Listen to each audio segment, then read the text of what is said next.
Bonjour à toutes et à tous et bienvenue dans ce cours en distanciel qui est consacré au travail et à la technique. Et pour commencer, je vous présente mes excuses puisque le document, le cours que je vous ai envoyé avant les vacances, dans la première période de distanciel, c'était pas le bon cours. C'était un cours intermédiaire entre le cours que j'avais fait les années précédentes et puis le cours remanié pour cette année, puisqu'avec la réforme, j'ai un petit peu remanié mes cours. Alors, la structure générale ressemble beaucoup, mais notamment au niveau des références, vous n'avez pas dû vous y retrouver.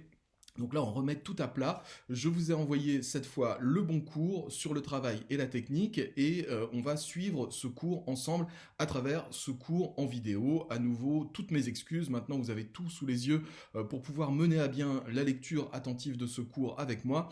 Donc voilà, on remet les choses à plat et puis c'est parti pour le vrai cours sur la question le travail libertile. Alors nous sommes toujours dans la troisième partie du cours consacrée à la philosophie politique et le chapitre 2 s'appelle donc le travail libertile avec trois notions, le travail, la technique et puis l'État.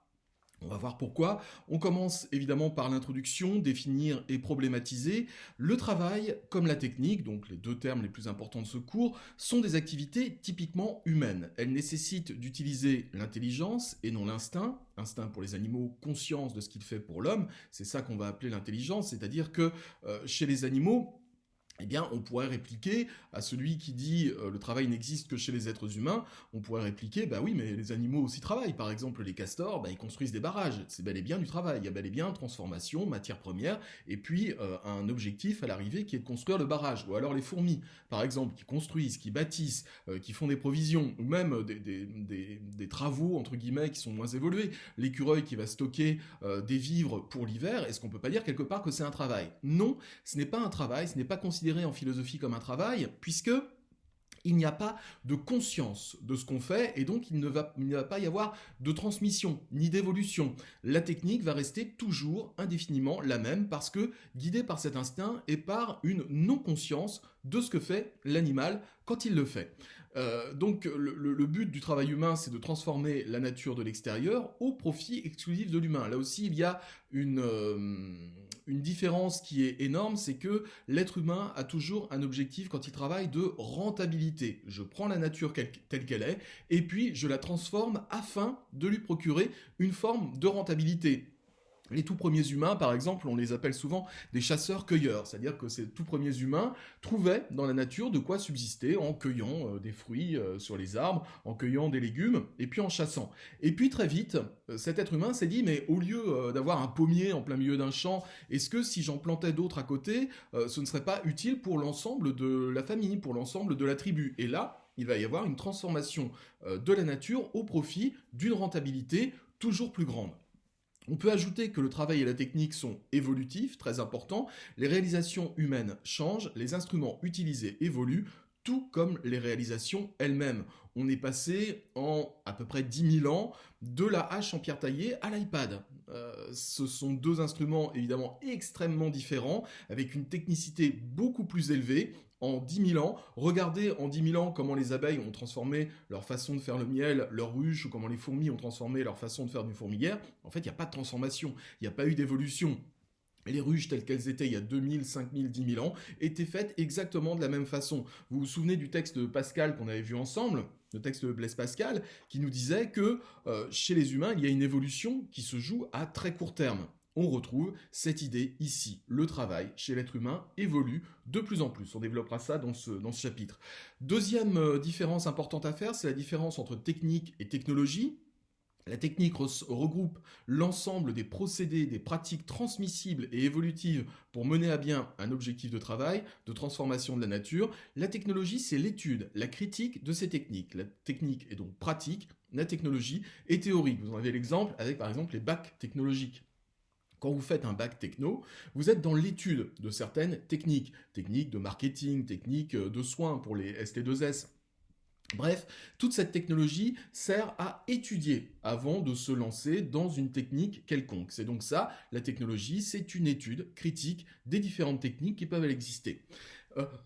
Pardon, autre distinction à faire sur la vision du travail, qui est ambiguë. L'homme a besoin de travailler pour vivre et évoluer, c'est un besoin chez nous évidemment, mais il considère souvent le travail comme une contrainte. L'étymologie du mot, c'est assez amusant, c'est que le mot travail vient du latin tripalium, qui désignait un instrument de torture. Donc vous voyez la vision qu'on peut avoir du travail de façon étymologique, c'est quand même assez fort de se dire que le mot travail vient d'un instrument de torture.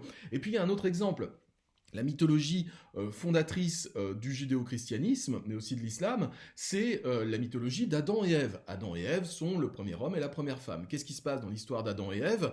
Au début, ils sont dans le jardin d'Éden, où ils ne travaillent pas. Ils sont avec les autres animaux et mènent une vie naïve et innocente. Et puis à partir du moment où l'homme et la femme goûtent le fruit défendu, ce fruit de la connaissance, Dieu les punit en les envoyant sur terre, en les chassant du paradis originel, en leur disant, et c'est dans la Bible, hein, ou dans le Coran et dans la Torah, la malédiction de Dieu consiste à dire, toi l'homme, tu gagneras le pain à la sueur de ton front, et toi la femme, tu devras accoucher dans la douleur. Alors on souligne au passage quand même le gros sexisme, hein, qui sous-entend que l'homme travaille et la femme ne travaille pas, et pourtant, quand vous êtes dans un service d'obstétrique, quand une femme accouche, on parle du travail. C'est-à-dire que là aussi, on retrouve cette étymologie qui vient très probablement de la Bible. Notre damnation en tant qu'être humain, notre condamnation par Dieu, c'est de travailler, soit tout au long de notre vie, soit quand on fait des enfants. Donc, on retrouve cette idée d'un travail qui serait considéré étymologiquement comme une malédiction. Donc ça, c'est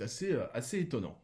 Autre point dans cette introduction, la technique se réfère au savoir-faire. Étymologie du mot, étymologie de technique, ça vient de techné en grec, qui renvoie à la capacité de produire tout type de réalisation humaine, d'objets pratiques ou artistiques. Il faut savoir que pendant très longtemps, jusqu'au XVIIIe siècle, on ne distinguait pas le travail technique du travail artistique. Un artiste qui peignait, c'était la même chose qu'une technique pour travailler. Mais c'est pas complètement faux.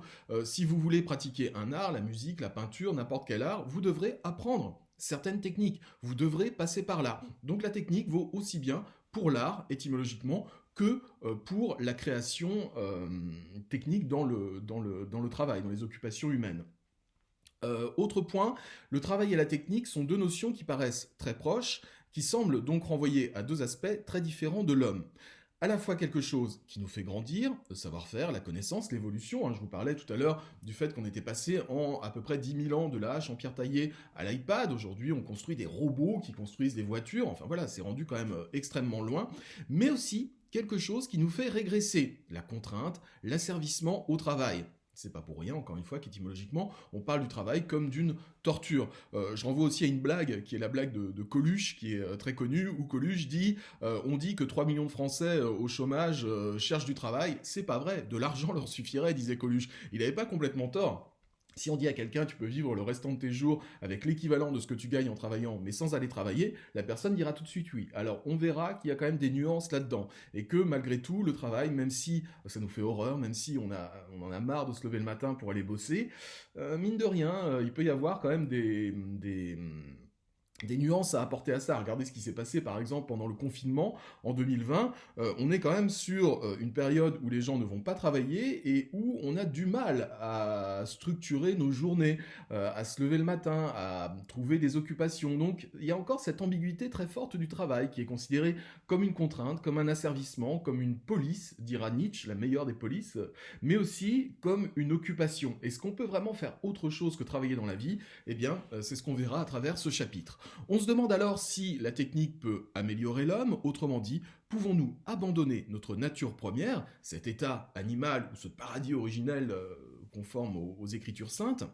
ce paradis originel où il n'y aurait pas de travail, en dépassant et en maîtrisant la nature autour de nous. Est-ce que c'est une amélioration? Est-ce que c'est une régression? Eh bien, c'est ce qu'on va voir tout au long de ce chapitre. Alors, cette introduction est terminée. Je vous propose d'arrêter là et puis se retrouver dans une prochaine vidéo pour la première partie de ce cours.